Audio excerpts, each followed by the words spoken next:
Señor, ¿puedo tocar el piano por un plato de comida? La pregunta, apenas un susurro ronco y cansado, cortó el aire perfumado del lujoso restaurante El Esplendor como un trozo de vidrio en la seda.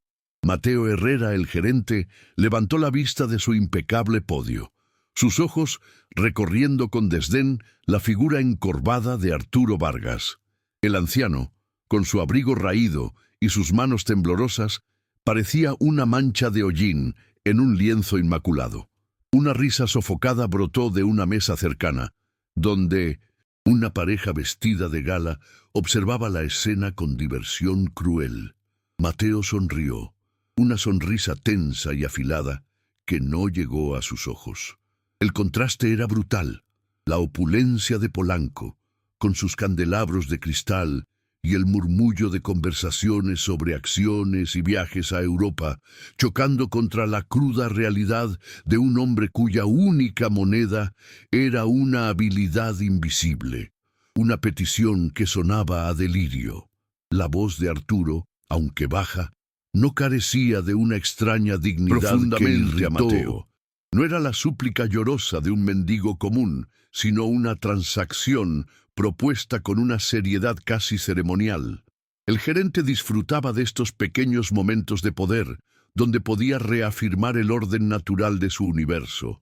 Él era el guardián de este templo de exclusividad, y aquel anciano era un sacrilegio andante.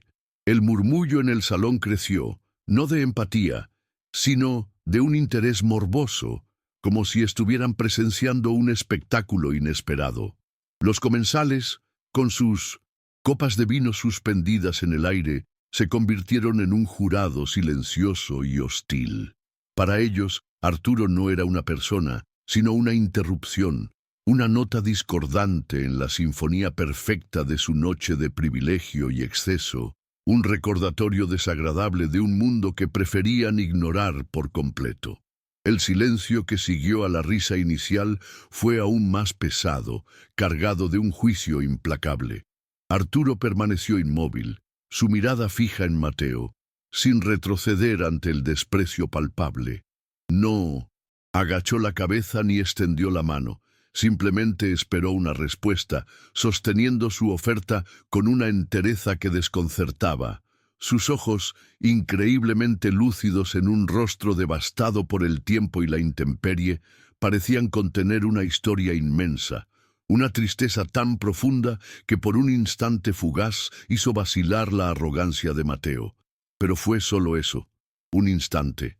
El gerente rápidamente recuperó su compostura, viendo en la petición no una oportunidad para la compasión, sino una para la humillación pública, un entretenimiento barato para su clientela de élite. La idea comenzó a formarse en su mente, una pequeña chispa de crueldad que prometía hacer la noche mucho más interesante. Arturo Vargas era un hombre de 72 años que llevaba el mapa de su vida tallado en el rostro. Cada arruga contaba una historia de noches a la intemperie y días de indiferencia. Sus ropas gastadas y delgadas eran un pobre escudo contra el frío implacable de la Ciudad de México, un frío que se le metía en los huesos con una crueldad insistente.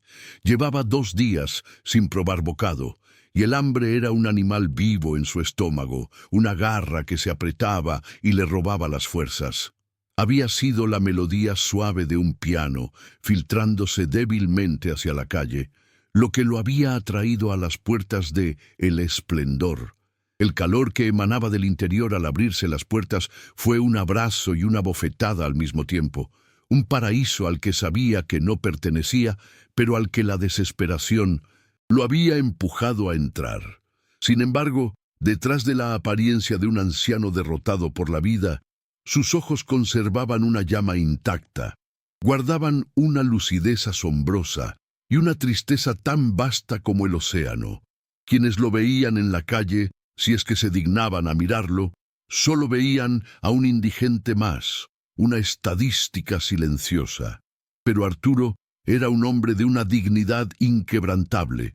Se negaba a extender la mano para pedir una moneda, pues sentía que hacerlo sería traicionar el último vestigio de quién era.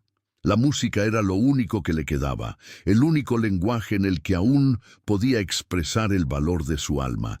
Esa era su única oferta al mundo, un intercambio justo, su arte a cambio de un poco de calor y sustento, una forma de decir que, a pesar de todo, aún tenía algo valioso que ofrecer. Lo que nadie en ese salón resplandeciente podía imaginar era que ese hombre, con sus zapatos rotos y sus manos manchadas, había sido el maestro de las teclas. Décadas atrás, su nombre, Arturo Vargas, era sinónimo de virtuosismo y pasión en las salas de conciertos más prestigiosas del mundo, desde el Palacio de Bellas Artes hasta el Carnegie Hall. Las multitudes se ponían de pie, conmovidas hasta las lágrimas por la forma en que sus dedos danzaban sobre el marfil y el ébano, extrayendo sonidos que parecían venir directamente de un reino celestial. Recordaba el peso del frac con el que se vestía, el calor de los reflectores sobre su rostro y el rugido ensordecedor de los aplausos que lo envolvían como una marea cálida. Era un mundo de belleza y reconocimiento que ahora parecía tan lejano como una estrella extinta. Todo se había derrumbado hace más de 30 años. Una noche, mientras regresaba de una gira triunfal por Europa, un accidente automovilístico le arrebató a su esposa y a su hija de un solo golpe. El mundo de la música, que antes era su refugio y su alegría, se convirtió en un recordatorio constante de su pérdida. Cada nota le recordaba una risa, cada melodía una caricia, cada aplauso un eco vacío en la inmensidad de su soledad. El piano se volvió un instrumento de tortura. Incapaz de soportar el dolor, Arturo simplemente desapareció. Abandonó los escenarios, las entrevistas, la fama y se sumergió en un anonimato autoimpuesto, buscando en las sombras de la ciudad un lugar donde su corazón roto pudiera dejar de latir tan fuerte. Se convirtió en un fantasma, una leyenda olvidada cuyo rastro se perdió en el tiempo. Ahora se encontraba en el corazón de Polanco, un barrio que era la antítesis de su existencia. El esplendor era el epicentro de ese universo de lujo. Sus paredes estaban adornadas con arte moderno y sus mesas cubiertas con manteles de lino blanco impecable. La luz de los candelabros se reflejaba en copas de cristal cortado y en las joyas que adornaban los cuellos y muñecas de los comensales. El aire estaba impregnado de una mezcla de perfumes caros y los aromas de platillos que Arturo ya no recordaba cómo sabían. Era un mundo construido sobre la base de la apariencia, un ecosistema cerrado donde el valor de una persona se medía por la marca de su reloj o el año de su vino, un lugar donde la autenticidad era una mercancía y la vulnerabilidad un pecado imperdonable. Los clientes del restaurante eran un reflejo perfecto del entorno. Hombres con trajes a la medida hablaban de negocios millonarios con una displicencia estudiada, mientras mujeres de una belleza escultural sonreían con los labios, pero no con los ojos. Sus conversaciones eran un murmullo superficial, un intercambio de banalidades que apenas ocultaba la competencia y el juicio constantes. Cuando Arturo entró, esas miradas se posaron en él, no con curiosidad humana, sino con el mismo desinterés con el que se observa un insecto que se ha colado en una habitación esterilizada. Lo evaluaron en un segundo y lo descartaron, clasificándolo como un error en su perfecta realidad, una molestia que debía ser eliminada rápidamente para volver a su mundo de ilusiones bien cuidadas. En medio de ese escenario, Arturo se sentía como un fantasma de un mundo diferente, un espectro de la verdad en un teatro de falsedad. El desprecio era una barrera invisible pero sólida, más fría que el viento de la calle. Podía sentir el peso de cientos de ojos juzgándolo, despojándolo de su humanidad y reduciéndolo a su apariencia. Cada risa disimulada, cada susurro despectivo, era una pequeña aguja que se clavaba en su espíritu ya herido. Sin embargo, no se movió. Había soportado tormentas mucho peores dentro de su propia alma. Se aferró a su propósito con la tenacidad de quien no tiene nada más que perder, enfocando toda su atención en el hombre que tenía el poder de concederle o negarle un momento de alivio, el arrogante gerente que lo miraba como si fuera basura. Para Mateo Herrera, el mundo era un escenario y él era su director. A sus 40 años había escalado posiciones a base de una ambición implacable y una obsesiva atención a la imagen. El esplendor no era solo su lugar de trabajo, era su obra maestra, un ecosistema perfectamente curado de riqueza y exclusividad. La presencia de Arturo era un error de casting, una nota desafinada que amenazaba con arruinar su composición. En su mente, el valor de una persona se leía en la etiqueta de su traje, no en la profundidad de su mirada. Veía al anciano y no sentía compasión, sino una profunda irritación. La petición de tocar el piano no le sonó a un ruego desesperado, sino a una insolencia, un intento de manchar su templo sagrado con la suciedad de la pobreza. El poder de Mateo era absoluto dentro de esas 4 paredes. Con un gesto sutil, podía hacer que un camarero desapareciera o que un guardia de seguridad apareciera. Su verdadera arma, sin embargo, era la humillación.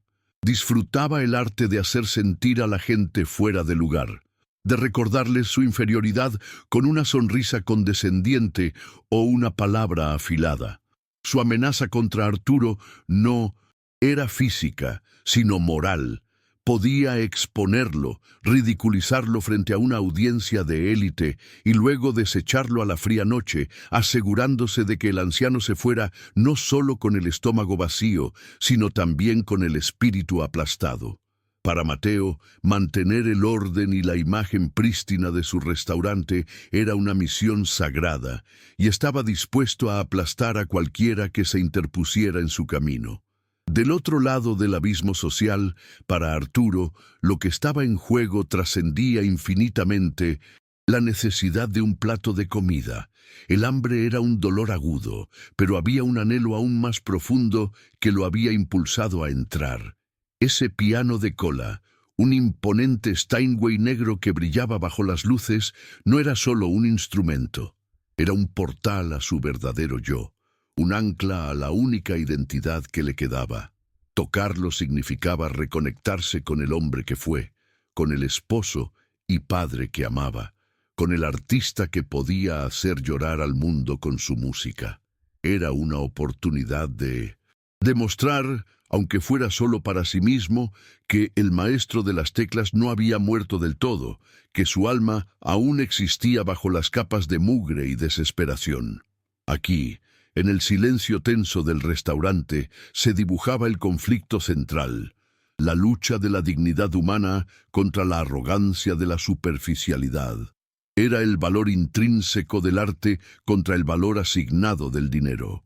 Arturo ofrecía el lenguaje universal del alma, una expresión de belleza nacida del dolor y la experiencia. Mateo, por otro lado, defendía el lenguaje exclusivo del estatus, un código basado en apariencias y posesiones materiales. La pregunta que flotaba en el aire no era si un anciano podía tocar el piano, sino si el arte y la humanidad podían tener cabida en un mundo obsesionado con lo material, si una melodía podía ser más valiosa que la fachada de lujo que Mateo protegía con tanto celo. La mente de Mateo trabajaba con rapidez, sopesando sus opciones. La solución más sencilla era llamar a seguridad y echar al anciano sin más alboroto. Pero entonces vio las miradas de sus clientes, una mezcla de desdén y aburrimiento. Una idea más cruel y entretenida comenzó a germinar. Podría convertir esto en un pequeño espectáculo. Dale una oportunidad, Mateo. susurró con sorna un empresario en la mesa más cercana. Quizás nos toque las mañanitas. La sugerencia fue recibida con risitas. Mateo asintió para sí mismo. Sí, eso sería mucho mejor. Permitiría que el viejo se expusiera al ridículo, que demostrara su ineptitud, y la lección sería mucho más poderosa.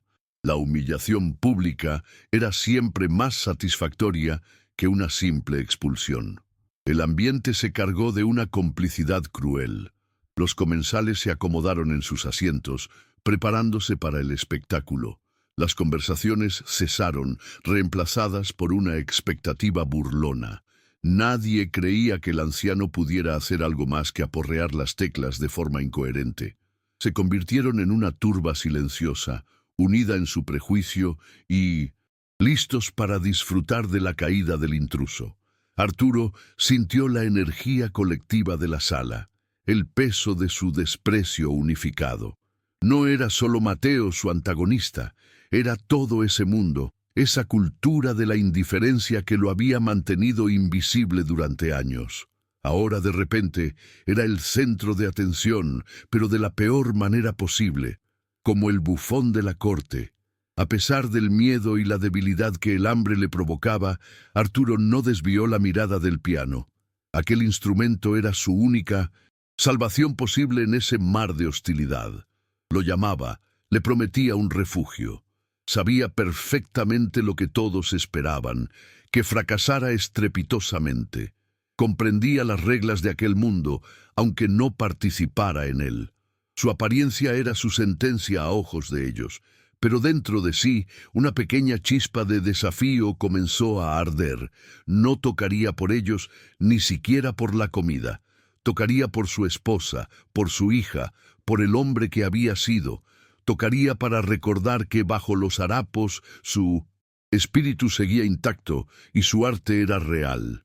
Así, la batalla quedó planteada.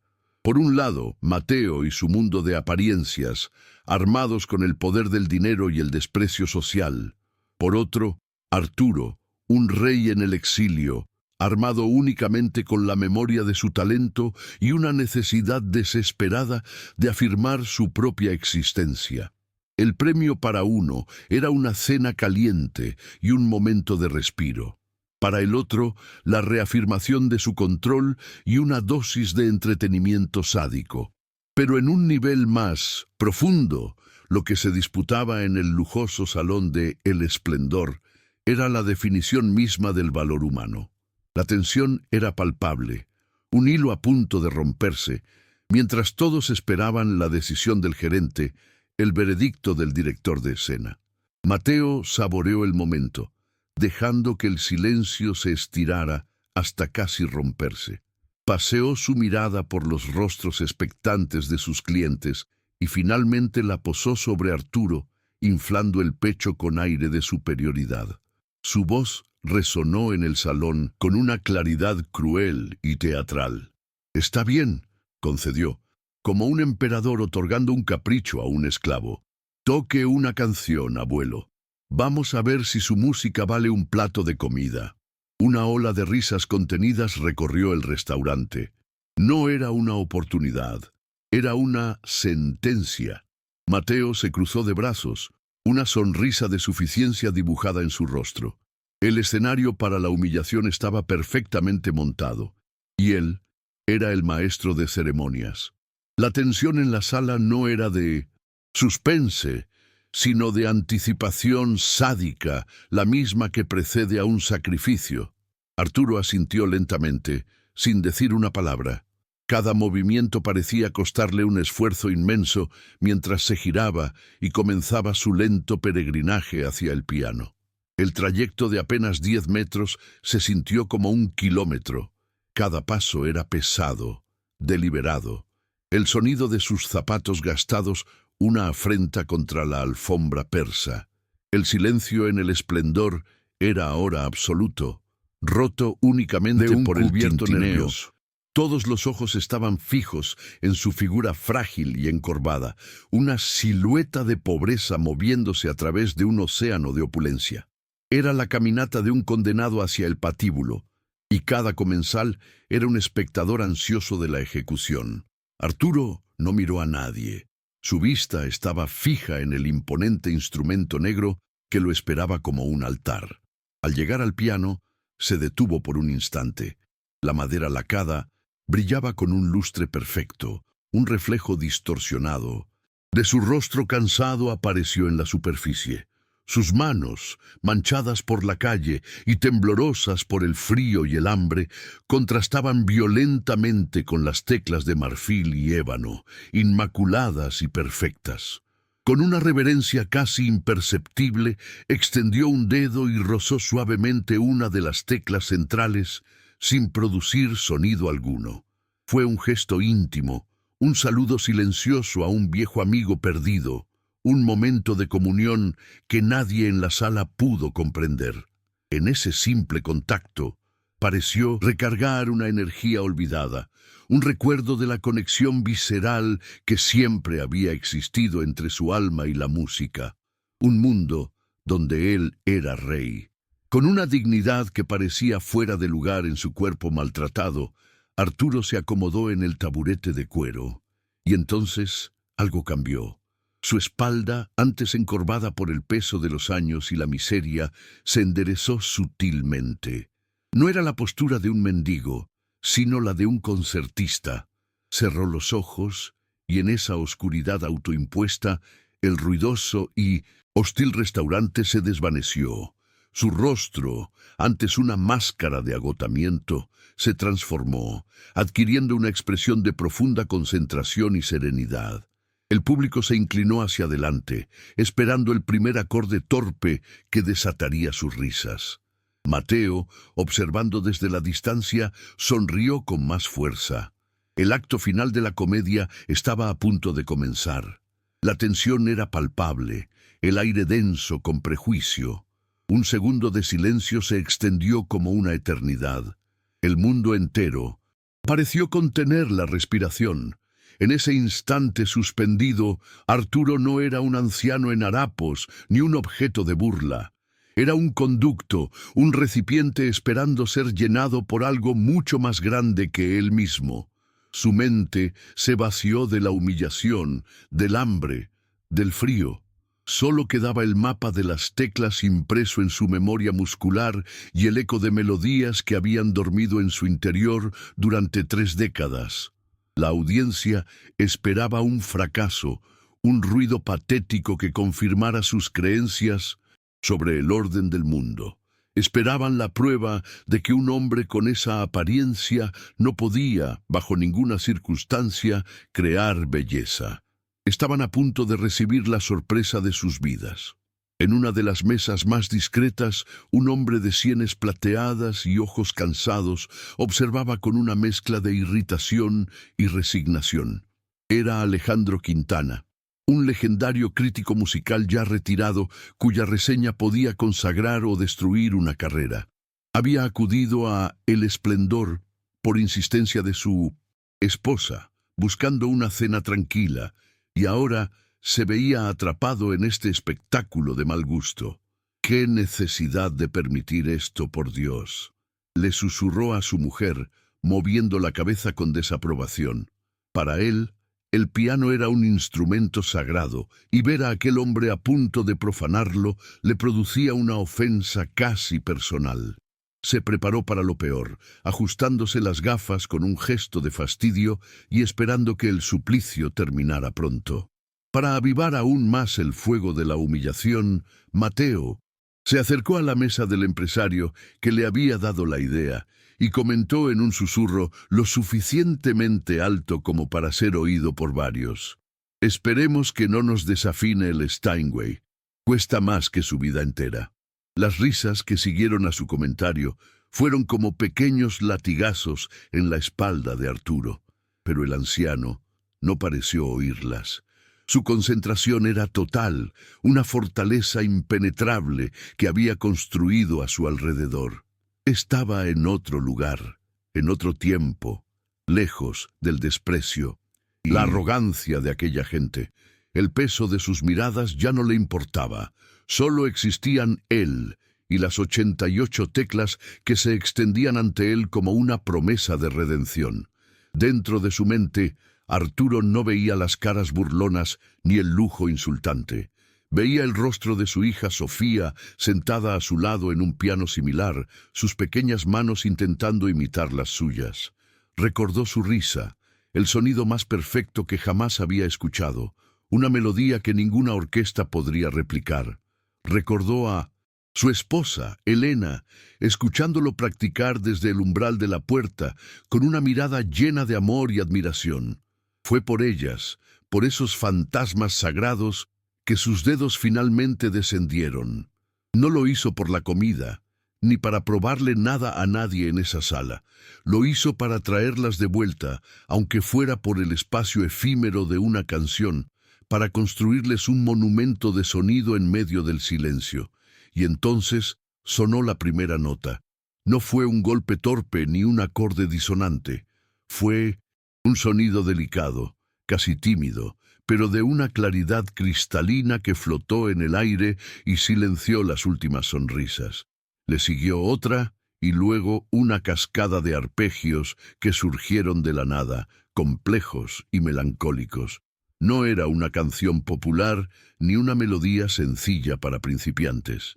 Eran los inconfundibles acordes iniciales de Asturias de Isaac Albéniz, una pieza de una dificultad técnica endiablada, conocida por su dramatismo y su profunda pasión. La pieza comenzaba con un susurro, una tensión contenida como una tormenta que se gesta en la distancia, una promesa de la furia que estaba por desatarse. La reacción fue instantánea. Las risas se ahogaron en las gargantas. Las conversaciones se detuvieron abruptamente. Un camarero que caminaba con una bandeja llena se quedó paralizado a medio paso, con miedo de hacer el más mínimo ruido. Los rostros de los comensales pasaron de la burla a una confusión absoluta. ¿Qué estaba pasando? Aquello no era lo que esperaban. La música era demasiado buena, demasiado compleja.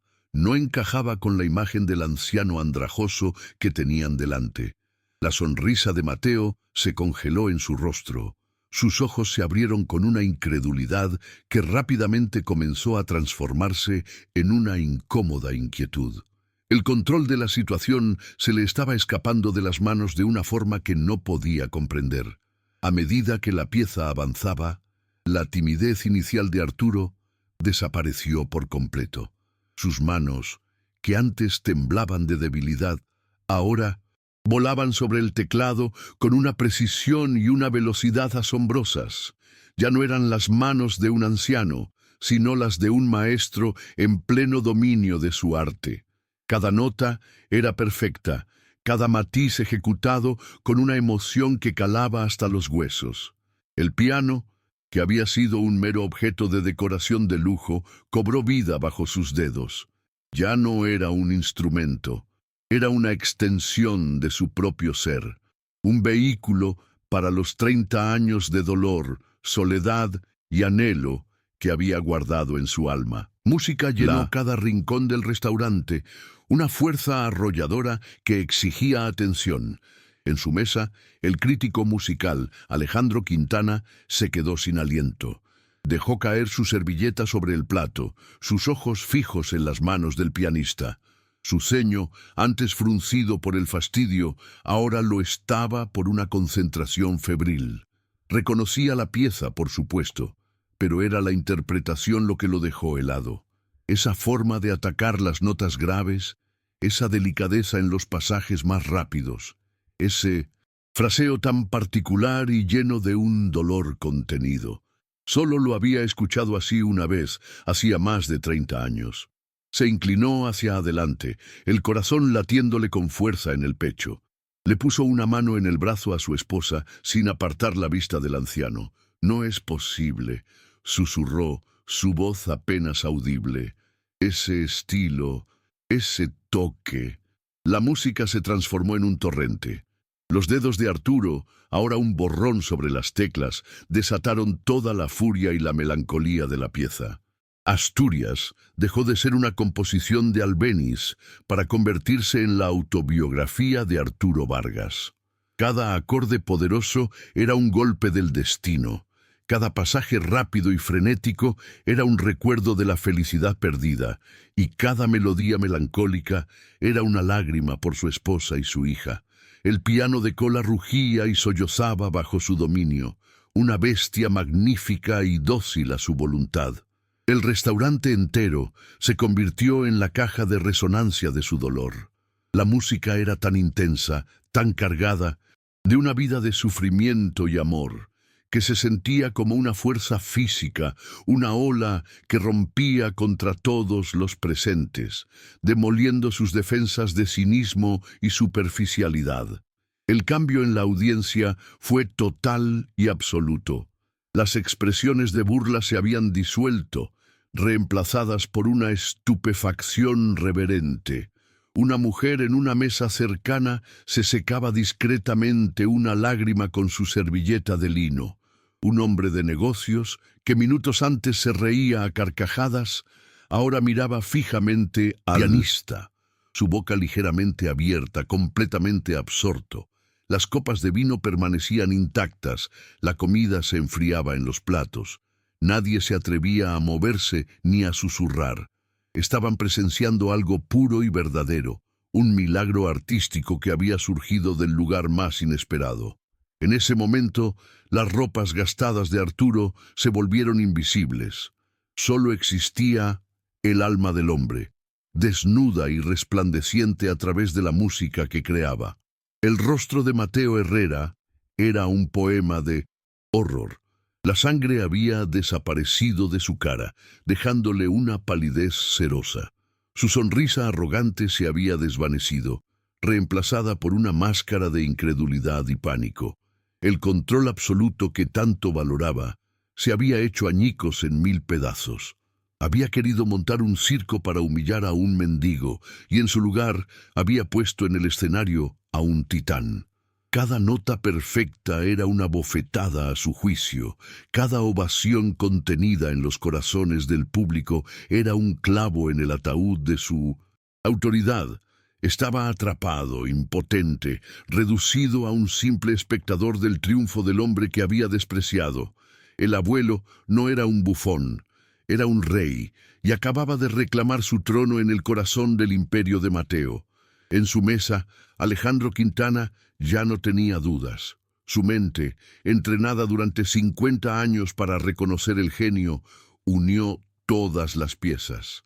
La técnica impecable, la pasión desbordada y, sobre todo, ese fraseo único, esa forma de respirar con la música que era la firma inconfundible del más grande pianista que México había dado.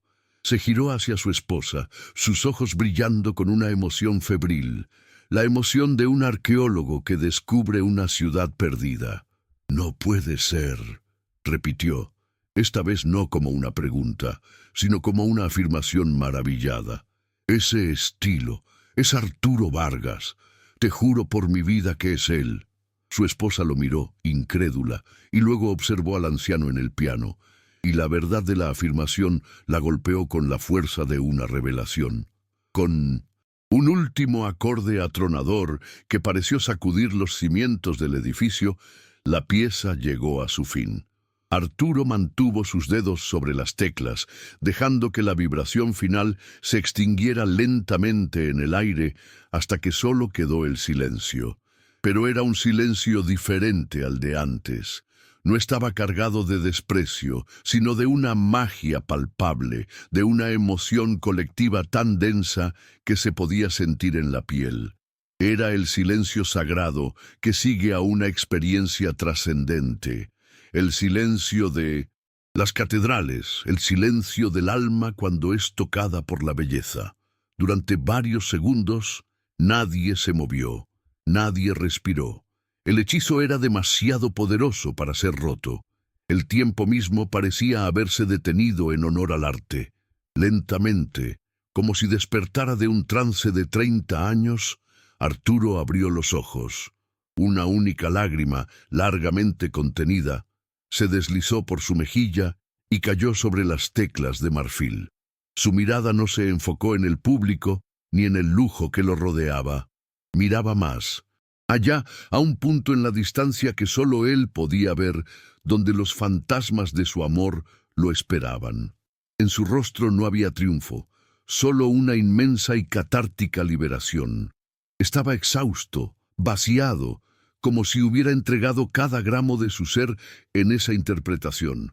Pero por primera vez en décadas, una tenue luz de paz se había encendido en el fondo de sus ojos tristes. Había hablado en su verdadero idioma, y su alma había sido escuchada. El silencio fue roto no por un aplauso, sino por una explosión. Fue un sonido atronador, unánime, que estalló desde cada rincón del restaurante. Todos, sin excepción, se pusieron de pie. No era una ovación cortés, era un rugido de admiración, de gratitud, de disculpa. Hombres y mujeres que minutos antes lo habían mirado con desdén, ahora aplaudían con fervor, algunos gritando «¡Bravo!» con lágrimas en los ojos. Era la rendición incondicional del cinismo ante el genio, el reconocimiento de que habían juzgado a un hombre por su cubierta y habían estado a punto de perderse la magnificencia de su contenido. La justicia emocional comenzaba a manifestarse, no impuesta por nadie, sino surgida espontáneamente de los corazones conmovidos. Mientras la ovación continuaba, Alejandro Quintana hizo algo que nadie esperaba. Dejó de aplaudir y con una determinación solemne en su rostro, comenzó a caminar hacia el piano. Su movimiento fue decidido, cortando a través de la multitud de mesas como un barco, abriéndose paso en el mar. Los aplausos disminuyeron un poco mientras la gente se daba cuenta de lo que estaba sucediendo, su curiosidad superando su entusiasmo. Un hombre de su estatura y reputación no se acercaba a un músico de esa manera a menos que fuera de suma importancia.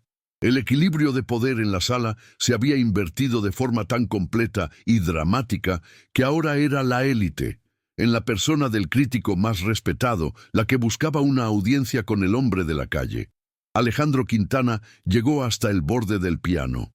La ovación se había extinguido por completo, dejando paso a un silencio aún más intenso que el anterior, un silencio de pura expectación.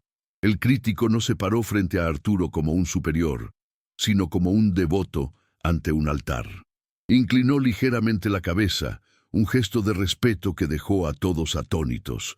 Durante un largo momento, los dos hombres se miraron. El anciano crítico, representante del mundo que había juzgado y celebrado a Arturo, y el maestro perdido, el fantasma que había vuelto de 1960, un exilio autoimpuesto. En esa mirada silenciosa se cruzaron décadas de historia musical, de triunfo y de tragedia. La autoridad en la sala ya no residía en el gerente con su traje impecable, sino en la conexión reverencial entre aquellos dos hombres. Con una voz que luchaba por mantenerse firme, pero que estaba cargada de una emoción profunda, Alejandro habló. Sus palabras resonaron en cada rincón del salón. «Perdone el atrevimiento, señor», comenzó, su tono formal y respetuoso, contrastando brutalmente con la burla que Arturo había soportado minutos antes. «He escuchado a todos los grandes pianistas de mi tiempo, pero esa interpretación, esa alma, esa forma de arrancar la verdad de cada nota, solo la he conocido en un hombre». Hizo una pausa y la sala entera contuvo la respiración. «¿Es usted el maestro Arturo Vargas?». La pregunta no fue una simple interrogación, fue un ruego, la esperanza de confirmar un milagro. El nombre de la leyenda, pronunciado en voz alta, flotó en el aire como un fantasma invocado. Arturo levantó la vista hacia el rostro de Alejandro. En los ojos del crítico no vio juicio ni lástima, solo un profundo y abrumador reconocimiento. Vio a un hombre que no lo miraba a él, el indigente, sino que escuchaba la música que aún resonaba en el aire, la música que era su verdadera esencia. Durante 30 años había sido invisible, un espectro anónimo. Ahora, alguien lo veía de nuevo. No pronunció una sola palabra. Las explicaciones La no música eran necesarias. ya Ya lo había contado todo. Lentamente, con la dignidad de un rey depuesto que recupera su corona, Arturo asintió una sola vez. Fue un gesto mínimo, casi imperceptible, pero tuvo el peso de una confesión que sacudió al mundo. Una segunda lágrima silenciosa se unió a la primera en su viaje por el mapa de su rostro. Un jadeo colectivo recorrió el esplendor. La confirmación, silenciosa pero inequívoca, se esparció como una onda expansiva. Arturo Vargas. Comenzaron a susurrar de mesa en mesa. Los más jóvenes no entendían, pero los comensales de más edad se quedaron helados. Recordaban el nombre, la leyenda del pianista prodigio que había desaparecido en la cima de su carrera. El hombre al que habían despreciado, al que habían tratado como a un animal de circo para su diversión, era un tesoro nacional, una gloria olvidada de la música clásica. La vergüenza cayó sobre ellos como un manto helado. Sus miradas pasaron de la admiración por la música a la más profunda mortificación. Se sintieron pequeños, crueles y estúpidos. Habían juzgado el libro más raro y valioso por su cubierta rota y polvorienta. En el centro de la sala, Mateo Herrera se quedó sin aire. La revelación no fue solo una sorpresa, fue un golpe mortal a su ego y a su carrera. El sudor frío le perlaba la frente. El mundo se le vino abajo. Había humillado públicamente a Arturo Vargas. La historia correría como la pólvora por toda la ciudad. Su restaurante, su templo de la exclusividad, quedaría marcado para siempre como el lugar donde un genio tuvo que rogar por comida y fue tratado como un payaso. Se vio a sí mismo despedido, su nombre una mancha en el círculo social que tanto se había esforzado por conquistar. El pánico lo paralizó. Intentó dar un paso hacia el piano, balbucear una disculpa, pero sus piernas no respondieron. Era un fraude expuesto ante todos. Fue entonces cuando un hombre mayor, de cabello cano y vestido con una elegancia discreta pero innegable, se levantó de una mesa en la esquina. Era el señor Dubois, el dueño franco-mexicano de El Esplendor, un hombre que rara vez visitaba sus negocios pero que, por azares del destino, estaba allí esa noche. Caminó con calma, su rostro serio e impasible, pasando directamente al lado de su gerente congelado sin siquiera dirigirle una mirada. Ignoró por completo a Mateo como si fuera una pieza de mobiliario y se dirigió directamente hacia el piano. Su silencio y su indiferencia hacia su empleado fueron una condena más devastadora que cualquier grito o despido público. En ese instante, Mateo dejó de existir. El confronto ya no era con Arturo, era con la verdad que él representaba. Mateo, desesperado, finalmente encontró su voz. «Maestro Vargas», tartamudeó, su voz apenas un hilo patético. Yo no tenía idea. Por favor, discúlpeme». Sus palabras sonaron huecas, una súplica cobarde por salvar su propio pellejo. Pero nadie le prestó atención. El señor Dubois había llegado junto a Alejandro, y ambos hombres flanqueaban a Arturo, creando una barrera de respeto a su alrededor. Miraron a Mateo con un desprecio helado, una mirada que lo despojó de su último gramo de autoridad. El hombre que se creía el rey del castillo había sido reducido a un cortesano insignificante y despreciable, expulsado del círculo de poder por su propia y monumental estupidez. El señor Dubois se paró frente a Arturo. Su expresión era de una sinceridad y un pesar profundos. Puso una mano gentil sobre el hombro del anciano. «Maestro Vargas», dijo con una voz clara y resonante, asegurándose de que todos en el salón escucharan. «Es un honor incalculable y una sorpresa que me deja sin palabras tenerlo en mi casa. La humillación que ha sufrido aquí esta noche es una mancha en el nombre de mi restaurante. y le pido, desde el fondo de mi corazón, mis más sinceras disculpas. Luego, se giró hacia el personal que observaba paralizado. Preparen inmediatamente la mesa presidencial. El maestro es nuestro invitado. De honor esta noche y todas las noches que él desee, y que nadie vuelva a tratar a un ser humano con la falta de decencia que he presenciado hoy. Ignorando por completo la figura temblorosa de Mateo, el dueño continuó, su mirada fija en Arturo. Maestro, la vida le ha jugado una mala pasada, pero el destino lo ha traído a mi puerta, y el arte como el suyo no merece ser silenciado. Hizo un gesto hacia el piano. Este instrumento, esta casa, lo ha extrañado durante 30 años. Le ofrezco un contrato ahora mismo para que sea nuestro pianista residente, un salario digno, un apartamento confortable en un buen edificio y toda la ayuda que necesite para reconstruir su vida. Su único trabajo será devolverle el alma a este lugar, un alma que evidentemente habíamos perdido. La oferta era una salvación, una justicia poética que ofrecía no caridad, sino un propósito y una posición merecida. Arturo escuchó las palabras, abrumado por una marea de emociones que no había sentido en décadas. La generosidad, el respeto, la oportunidad de volver a ser quien era. Levantó la vista y sus ojos, aún húmedos, recorrieron el rostro del señor Dubois, el de Alejandro y los de los comensales que ahora lo miraban con una veneración casi religiosa. Una vida entera de posibilidades se abría de nuevo ante él. Pero en ese momento una necesidad era más fuerte que todas las demás. Con la misma humildad con la que había entrado, con una voz suave que apenas era un susurro, respondió, «Señor, agradezco infinitamente, acepto su increíble oferta». Hizo una pausa y añadió, volviendo al origen de todo, «Pero, por favor, ¿podría recibir ahora mi plato de comida?» La justicia final no fue la humillación de Mateo, quien se había escabullido discretamente en la conmoción, borrado del escenario por su propia irrelevancia. La verdadera justicia fue la imagen que siguió. Arturo Vargas fue acompañado a la mejor mesa del restaurante, con vistas al piano que lo había salvado. Un camarero, con un respeto que rayaba en la devoción, le sirvió un plato humeante de sopa de lentejas, el plato más sencillo y reconfortante del menú.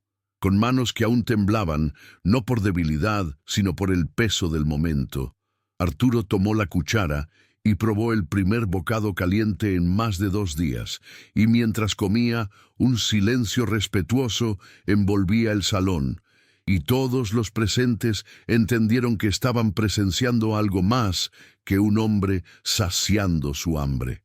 Estaban viendo a la dignidad, finalmente, siendo servida en la mesa de honor. Mientras el calor de la sopa comenzaba a extenderse por su cuerpo, ahuyentando un frío que parecía llevar décadas instalado en sus huesos, Arturo miró sus propias manos apoyadas en la mesa. Estaban agrietadas, sucias y temblorosas, las manos de un hombre que había perdido todas las batallas contra el mundo. Sin embargo, eran las mismas manos que, minutos antes, habían resucitado a un genio y silenciado la arrogancia de un salón entero. Eran las manos que habían convertido el dolor en una belleza sobrecogedora. En ese instante de claridad, mientras el murmullo respetuoso del restaurante se convertía en un bálsamo para su espíritu, comprendió una verdad fundamental que había olvidado en su largo peregrinaje por la soledad. El verdadero valor de un hombre no se mide por el abrigo que lo cubre ni por las monedas en su bolsillo, sino por la música que su alma es capaz de revelar. Hay historias de dignidad y talento ocultas a simple vista en cada rincón del mundo.